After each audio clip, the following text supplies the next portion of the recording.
Dr. Faustus by Christopher Marlowe. Full title: The Tragical History of Life and Death of Dr. Faustus, first performed 1592.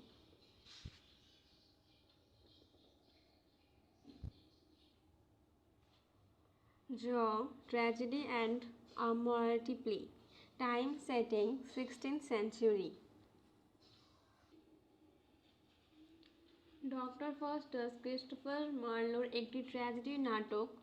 এই নাটকের মূল চরিত্র হল doctor Faustus. Doctor Faustus জার্মানির একজন উচ্চ শিক্ষিত এবং সম্মানিত ব্যক্তি। তিনি নিজের অনেক জ্ঞানকে নিয়ে অহংকার করেন। He is a knowledgeable man. নাটকের প্রথমেই দেখা যায় তিনি জাগতিক সকল বিষয়ে জ্ঞান অর্জন করতে চান। প্রথমে তিনি ফিজিক্স নিয়ে পড়াশোনা করেন, ফিজিক্স না, ডক্টর নিয়ে পড়াশোনা করেন এবং তারপর একে একে চিকিৎসাবিদ্যা, আইন, ধর্মতত্ত্ব সব কিছুর জ্ঞান অর্জন করেন। কিন্তু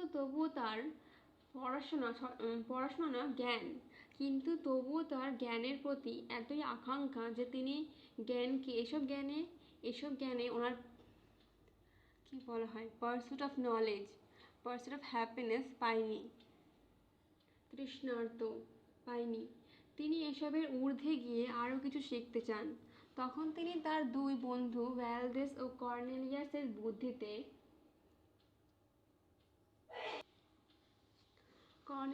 বুদ্ধিতে জাদুবিদ্যা শেখার সিদ্ধান্ত নেন। এমতো অবস্থায় তার সামনে গুড এঞ্জেল আর ব্যাড এঞ্জেল উপস্থিত হয়। তাকে জাদুবিদ্যার ভালো ও খারাপ দিক বোঝাতে থাকে। গুড এঞ্জেল তাকে বাইবেল নিয়ে পড়াশোনা করার পরামর্শ দেয়। গুড এঞ্জেল তাকে থিওসেন্ট্রিক মানে হচ্ছে ভগবানকে কেন্দ্রীভূত করে যে পড়াশোনা হয়। এটা এমনিতেও ডক্টর ফস্টাস একটা রেনেসাঁ পিরিয়ডের প্লে, যেখানে একটা স্ট্রাগল চলতে থাকে। একটা হচ্ছে থিওসেন্ট্রিক, একটা হচ্ছে ম্যান সেন্ট্রিক, যেখানে থিও বলতে ভগবান কেন্দ্রীভূত এবং ম্যান সেন্ট্রিক বলতে মানুষই সব কিছু, ম্যান ইজ এভরিথিং। তো এখানে গুড এঞ্জেল কী করে, গুড এঞ্জেল পরামর্শ দেয় যে ডক্টর ফস্টাসকে ভগবানের প্রতি শ্রদ্ধা রাখা উচিত। এবং যে এভিল এঞ্জেল সে বলে যে তুমি নিজের পছন্দ মতো নিজের আর্থলি প্লেজারকে নিয়ে শেখো, পড়াশোনা করো, জ্ঞান অর্জন করো, নিজের ইচ্ছেগুলো পূরণ করো। সো এভিল এঞ্জেল বলতে চাচ্ছে তুমি তোমার জাদুবিদ্যাতে কাজ করো। তারপর অপরদিকে ব্যাড এঞ্জেল বললো এটা। তারপরে যে ডক্টর ফস্টাস ও কী করলো, যে গুড এঞ্জেলের পরামর্শ বাদ দিয়ে ভগবানকে সব কিছু বাদ দিয়ে ওর নিজের পথে চললো এবং ব্যাড এঞ্জেলের পরামর্শ অনুসারে ওর নিজের আর্থলি মানে পার্থিব ইচ্ছেগুলোকে গুরুত্ব দিল এবং সে জাদুবিদ্যায় শিখতে অগ্রণী হলো। এরপর ফস্টাস জাদুবিদ্যার বই থেকে প্রাথমিক কিছু বিষয়ে জ্ঞান অর্জন করে এবং তার মাধ্যমে তিনি মেফিস্টোফেলিসকে হাজির করেন। মেফিস্টোফেলিস হলো একজন এঞ্জেল ঠিক না, মানে হচ্ছে ডেভিল লুসিফারের একজন। মেফিস্টোফেলিস হাজির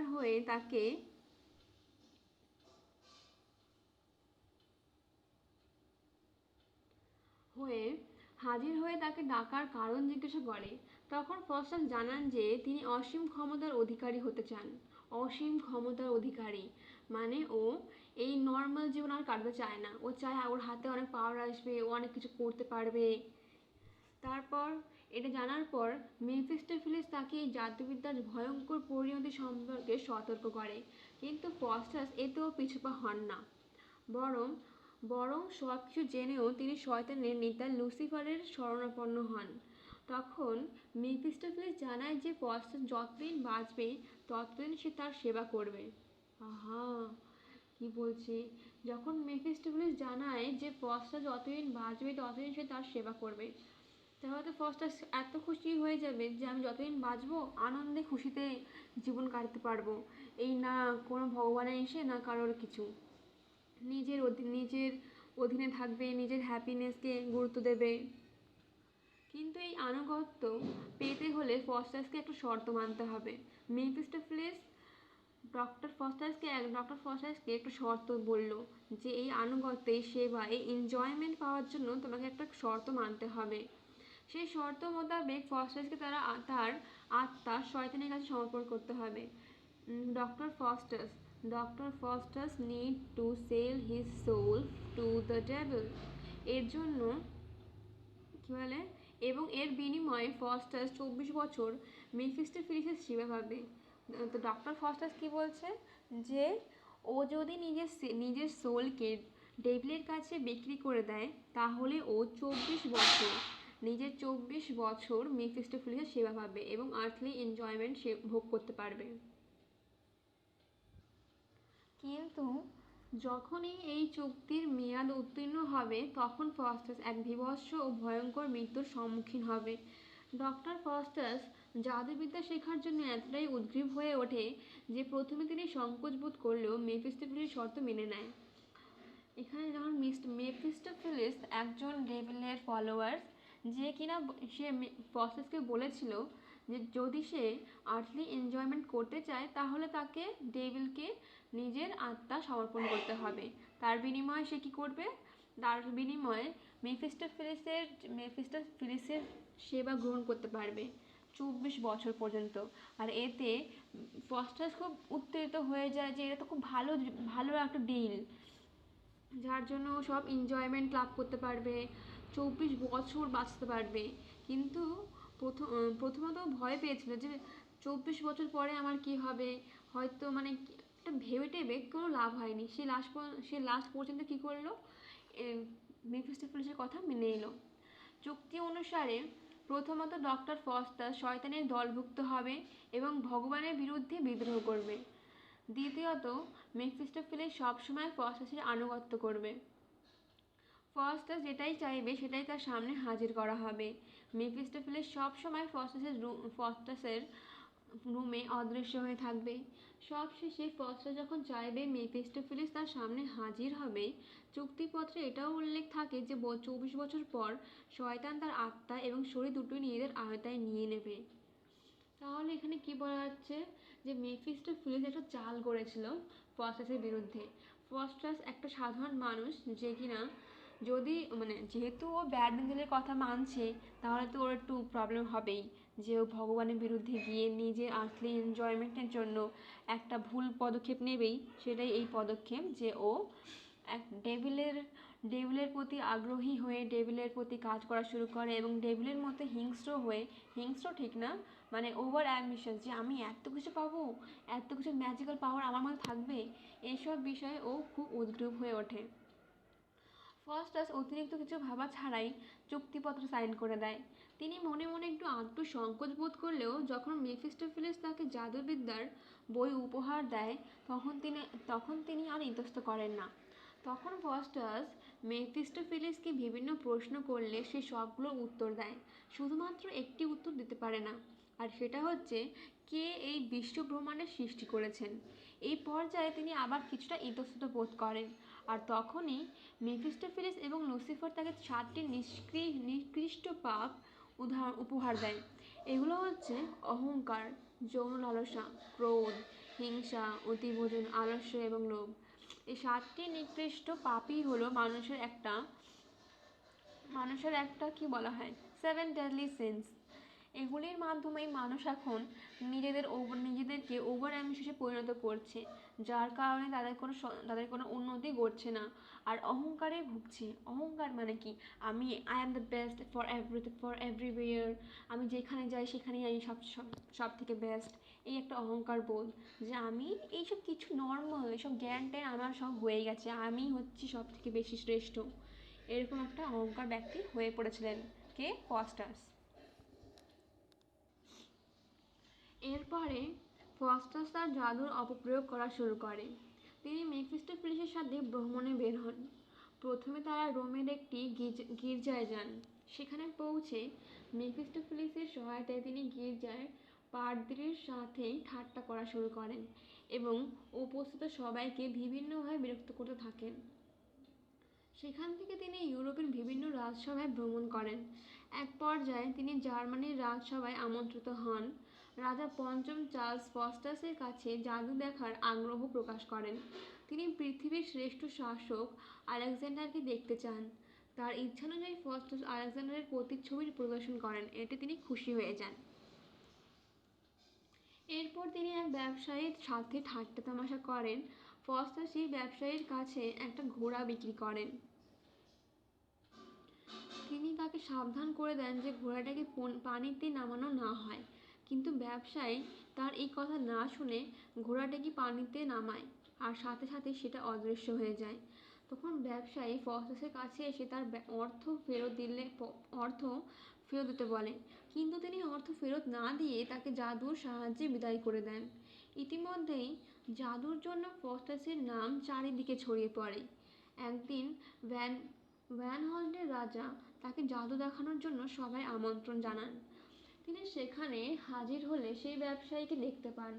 নিজের নাম বদনাম হওয়ার ভয়ে তিনি ব্যবসায়ীকে বোবা করে দেন, যে কারো কাছে সে ফস্টাসের কীর্তি বলতে না পারে।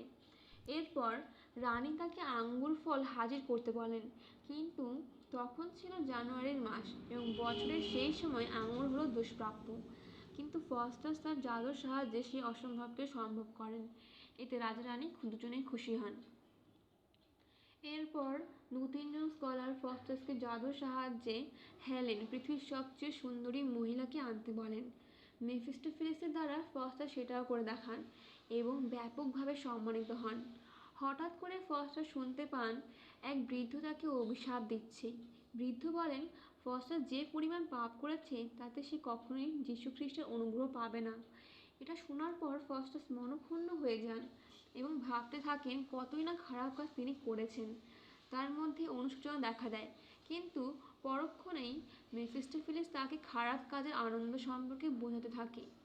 ফস্টাস খুবই অস্বস্তি বোধ করতে থাকেন এবং জানান একমাত্র হেলেনের উপস্থিতি তাকে শান্ত করতে পারবে। তখন মেফিস্টোফেলেস হেলেনকে হাজির করে এবং ফস্টাস তাকে চুম্বন দিয়ে নিজের দুষ্ট ইচ্ছা পূরণ করেন। এরই মধ্যে ফস্টাসের চুক্তির সময় শেষ হয়ে আসে। শেষ মুহূর্তে এসে তিনি বুঝতে পারেন যে কত শত পাপ করেছেন এই জীবনে। এসব ভেবে তিনি ভেঙে পড়েন। ফস্টাসের বন্ধু তাকে যিশুর কাছে প্রার্থনা করতে বলেন। ততক্ষণে তিনি সেই ক্ষমতাও হারিয়ে ফেলেছেন। মৃত্যু ভয়ে তিনি সংকুচিত হয়ে যান। ঠিক মৃত্যুর আগ মুহূর্তে তিনি স্রষ্টার কাছে ক্ষমা প্রার্থনা করেন, কিন্তু ততক্ষণে অনেক দেরি হয়ে গেছে। শয়তানের ডেভিলের ফলোয়ার্সরা তার আত্মা এবং বডি নিতে চলে এসেছে এবং এইভাবেই তার অভিশপ্ত জীবনের সমাপ্তি ঘটে।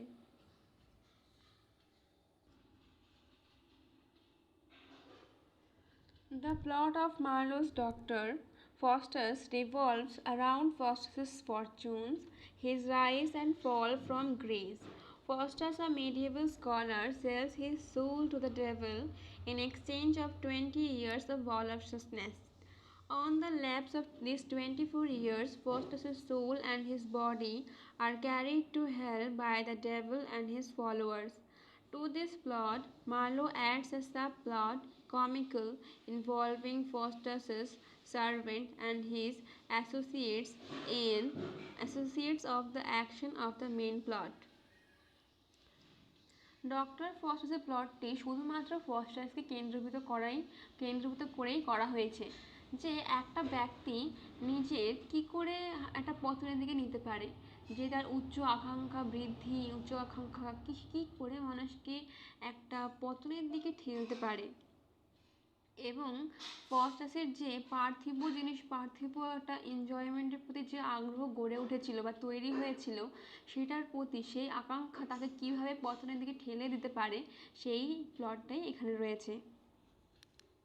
ও কী করে, ফস্টাস নিজের সোলটিকে 24 বছরের একটা চুক্তিপত্রের মাধ্যমে ফস্টাস নিজের সোলকে ডেভিলের কাছে বিক্রি করে দেয়, যার ফলে ও কী করতে পারবে, যার ফলে ও মেফিস্টোফেলিস এবং সাধারণত পার্থিব 24 বছর পর্যন্ত পার্থিব ম্যাজিক্যাল পাওয়ারগুলোকে এনজয় করতে পারবে। Marlowe is considered as the fierce child of Renaissance. All the unique features of the European Renaissance are resplendent in his plays. Overreaching or being over-ambitious reflected the spirit of the European Renaissance. মার্লোকে fierce child of renaissance বলে মনে করা হয় এবং European রেনেসার সমস্ত unique ফিচার্সগুলো এই প্লেতে দেখা যায়। ওভার অ্যাম্বিশাস হলো ইউরোপিয়ান রেনেসার একটা অন্যতম উপাদান। First image described by Marlowe eventually become a tragic figure. However, this figure reflects the spirit of the pursuit of happiness which made the people excited in Marlowe's era. Based on this, Dr. Faustus is a real description of that era. First, যেখান থেকে Marlowe এই ফাস্টাসটি রচনা করেছেন, Faust image described by Marlowe eventually become a tragic figure. ফার্স্টও একজন চরিত্র যে কিনা পরবর্তী সময়ে ট্র্যাজিক হিরোতে পরিণত হয়। However, this figure reflects the spirit of the pursuit of happiness, which made the people excited in Marlowe's era. Based on this, Dr. Faustus is a real description of that era. In the character of Faustus, we find the theme entirely revolving round Faustus, a great German scholar with a degree of Doctor of Divinity. Faustus's pursuit of knowledge and beauty is the case as that of Greece. Doctor ফস্টাসকে কেন্দ্র করেই গড়ে উঠেছে এবং Faustus হলেন একজন German scholar যে কিনা ডক্টরের ডিগ্রি প্রাপ্তি লোক এবং ফস্টাসের নলেজ এবং বিউটির যে তাগিদ সেটা গ্রিসের একটা অন্যতম বৈশিষ্ট্য। The Faustus personifies the lust for knowledge and worldly pleasure. The glorification of human body and the gratification of sensual pleasures are the products of Renaissance.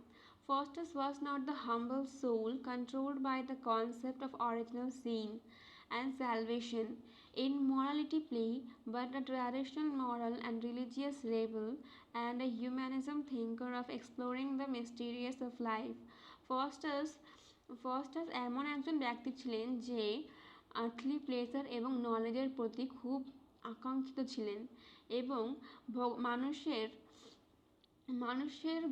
মানুষের বডিকে খুব প্রাধান্য দিতেন এবং glorification of human body and the gratification of sensual pleasure ছিল রেনেসার দুটি product, যেখানে মানুষ man centric হওয়ার পরিচয় দেয় এবং গড সেন্ট্রিককে অবহেলিত করে। Faustus was not the humble soul. Faustus একজন হাম্বল সোল ছিলেন না যে কিনা অরিজিনাল সিন এবং স্যালভেশনের মরালিটি বুঝতে বা মরালিটি যে কনসেপ্ট সেটাকে মানত না। ও ফাস্টাস আমাদের যে ক্যারেক্টার ফাস্টাস এই ব্যক্তি সাধারণত আর্থলি প্লেজারটিকে গুরুত্ব দান করেছিলেন এবং স্পিরিচুয়ালিটিকে অবজ্ঞা করেছিলেন। Mr. Young-Johann said Marlowe's Dr. Faustus reflected to obtain scientific knowledge in medieval ignorance is process of painful struggle just like baby dystopia. Dr. Faustus is an embodiment of the Borges' new characteristics. Young-Johann Marlowe doctor ফস্টাসকে প্রতিফলিত করে বলেছিলেন যে মানুষের বিজ্ঞানসম্মত জ্ঞান এবং ignorance of process, যে আমরা বাস্তবিকের প্রসেসটাকে অবজ্ঞা করে আমরা সাধারণত বিজ্ঞানসম্মত জ্ঞানকে মিডিয়েভাল ইগনোরেন্সের সাথে করার জন্য সাধারণত কী হয় যে আমরা এত জ্ঞান করি science is best there is no God. এখানে বলতে যাচ্ছে যে আমরা সায়েন্স নলেজকে এতটাই গুরুত্ব দিই যে স্পিরিচুয়ালিটিকে অবজ্ঞা করা শুরু করি, তখনই আমাদের একটা পেইনফুল স্ট্রাগল পেইনফুল স্ট্রাগল শুরু হয়, যেখানে ইয়াং সোহান জাস্ট লাইক বেবি ডিস্টোপিয়া বলেছেন। ডক্টর ফস্টাস ক্যারেক্টারটি বুর্জোয়া শ্রেণীর ক্যারেক্টার হিসেবে প্রকাশিত করা হয়। The struggle between the good angel and evil angel is actually a struggle between two kinds of ethics. Good angel and evil angel হলো দুটো এথিক্সের সংগ্রাম।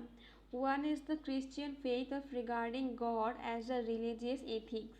প্রথমটি হলো ভগবানের প্রতি আস্থার নীতি, এবং and the other is the ancient Greek secular ethics, belief of people oriented, এবং অন্যটি হলো ভগবানকে বাদ দিয়ে মানুষ কেন্দ্রীভূত আকাঙ্ক্ষার ওপর গুরুত্ব করা সেই এথিক্স।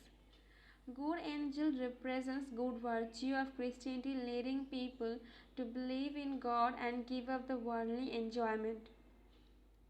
Good angel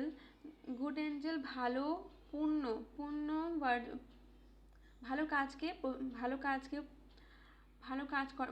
কাজ করার কথা বলে, যেখানে ভালো কাজ বলতে ভগবানের প্রতি আস্থা রেখে কর্ম করা। এবং evil angel induces people to enjoy the earthly joy, pursuit of power and glory, and give up the belief in God to obey the devil's command. এবং অন্যদিকে এভিল এঞ্জেলস মানুষকে আর্থলি জয়ের কথা বলে এবং ক্ষমতা এবং গৌরবের সাধনা করার কথা বলে, এবং ভগবানের ওপর বিশ্বাস ছেড়ে দিয়ে ডেভিলের কমান্ডকে ওবে করতে বলে, ডেভিলের কমান্ডকে মান্য করতে বলে। In the play, the inner struggle between good and evil in Faustus' soul is internalized the struggle between good and evil angels. এবং এই প্লেতে ফস্টাসের যে অভ্যন্তরীণ সংগ্রাম ঘটে থাকে, যে ভালো কি আর মন্দ কি, কোনটা করা উচিত এবং কোন এঞ্জেলের কথা শোনা উচিত, গুড এঞ্জেল না এভিল এঞ্জেল। শেষ মুহূর্তে সে পার্থিব ইচ্ছাকেই গুরুত্ব দেয় এবং ব্যাড এঞ্জেলের কথাই গুরুত্ব দিয়ে অগ্রসর হতে থাকে। A medieval morality play mostly advocated religious or secular morality through the allegorical method, and its purpose lies in advocating secular vanity and happiness in the world. একজন মধ্যযুগীয় মরাঠি প্লে সাধারণত রিলিজিয়াস আর সেকুলার মরাঠি প্লে করা হয় through the allegorical method, and its purpose lies in advocating secular vanity and happiness in other words. Next, Faustus dissatisfied all the knowledge of the Middle Ages. Faustus হতাশিত হয়। Faustus সাধারণত মধ্যযুগীয় concept থেকে হতাশিত হয়, যে মধ্যযুগে একটা কনসেপ্ট ছিল যে ভগবানই সব কিছু, ভগবান ছাড়া আর কিছু হয় না। Faustus was deeply suffered the bondage of medieval theology. Faustus cannot get rid of the heavy shackles which in his inner pain and tragedy. Faustus pursues new knowledge because a new knowledge is power which can achieve their political aspiration. Faustus একটি নতুন জ্ঞানের সাধনা করছে, যে জ্ঞানের মাধ্যমে সে একটা ক্ষমতা অর্জনের মাধ্যমে সে নিজের জীবনটাকে আরো উন্নত মানের করে তুলতে চায়। Even more, in spite of God's warning, he goes its own way.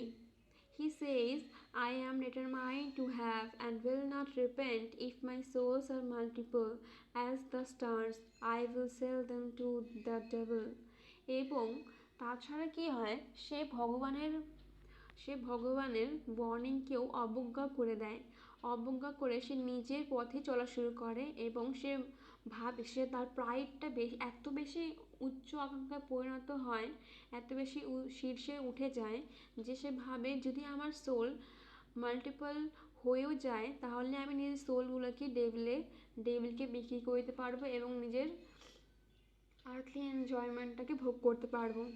Although Dr. Faustus' end is a tragedy, but His image of never-ending pursuit of knowledge leave a deep impression to the readers. If compared with the figures of the characters in the morals of Middle Ages, a wealth of humanistic spirit is presented from Faust. যদিও doctor ফস্টাসের শেষ হলো একটা tragedy, কিন্তু ফস্টাসের pursuit of knowledge একটা impression দিয়ে যায় পাঠকদের। সাধারণত আমরা এখনও দেখি এই মডার্ন এরাতেও যে একটা উচ্চ আকাঙ্ক্ষা ব্যক্তি এতটাই প্রাইডফুল হয়ে পড়ে যার জন্য তার শেষ মুহূর্তে একটা ট্র্যাজিক ফল হতে বাধ্য। In conclusion, yet Faustus is a hero revolting against God's authority and seeking for earthly life. He rebukes a theology disgusting, despicable, and contemptible person, and denies the other world. এবং Faustus একজন hero যে কিনা গডসের অথরিটির বিরুদ্ধে গিয়ে নিজের earthly লাইফটাকে গুরুত্ব দিয়েছে এবং সেই কারণে তার থিওলজিকে অবজ্ঞা করেছেন যে theology is nothing, is disgusting, despicable and contemptible person. The famous critic Ronald Frey once remarked that in Dr. Faustus there is no plot apart from what Faustus himself says, thinks, feels, and does. Indeed, Marlowe's tragic heroes are all titanic figures, towering over all the minor characters and making them almost insignificant. But in Dr. Faustus, Mephistopheles may, and with good reasons, considered as an exception to this tradition. Critic Ronald Frye doctor ফস্টাসকে remark করেছিলেন যে doctor Faustus শুধুমাত্র ফস্টাসকে কেন্দ্রভূত করেই তার ভাবনা, চিন্তা, মনোভাব এইসবগুলোকে নিয়ে কেন্দ্রভূত করে একটা নাটক করেছিলেন যার এছাড়াও যে একটা টাইটানিক ফিগার থাকবে যে সেই সেরা ওরকম কিছু ছিল না বলতে গেলে। যে এই প্লেতে মেফিস্টোফেলিস একজন কমেডি বা কমিক ক্যারেক্টার হিসেবেও একটা যথেষ্ট দাম পেয়েছে।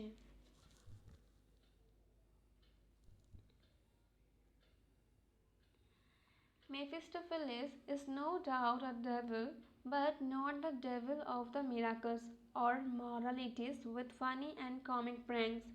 He is rather a symbolic figure endowed with considerable dramatic significance.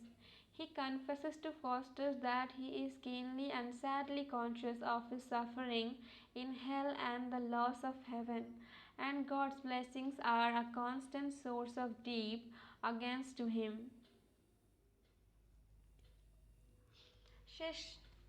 শেষ মুহূর্তে হলো কি, আমাদের যতই জীবনের কত কিছুই তো হয়, সবসময় মনে হয় যে আমরা এই করব, ওই করব, এত কিছু করব, এবং নিজেদের প্রতি নিজেদের যে এত কনফিডেন্স যে আমি এটাও পারি, ওটাও পারি, কেন আমি সবটাই এই জ্ঞানটাও আমি পারবো। এই যে জ্ঞানের প্রতি ফস্টাসের যে আকাঙ্ক্ষিত, মানে কি বলা যায়, ওর একটা পারসুট অফ নলেজ, জ্ঞানের প্রতি যে সাধনা সেটা অতিরিক্ত বেড়ে যায় এবং সে ভগবানকে বাদ দিয়ে সে একটা উচ্চ পদস্থান লাভ করার চেষ্টা করে যে ভগবান কিছু হয় না, আই অ্যাম দ্য গ্রেট, এরকম একটা লাইন হয়।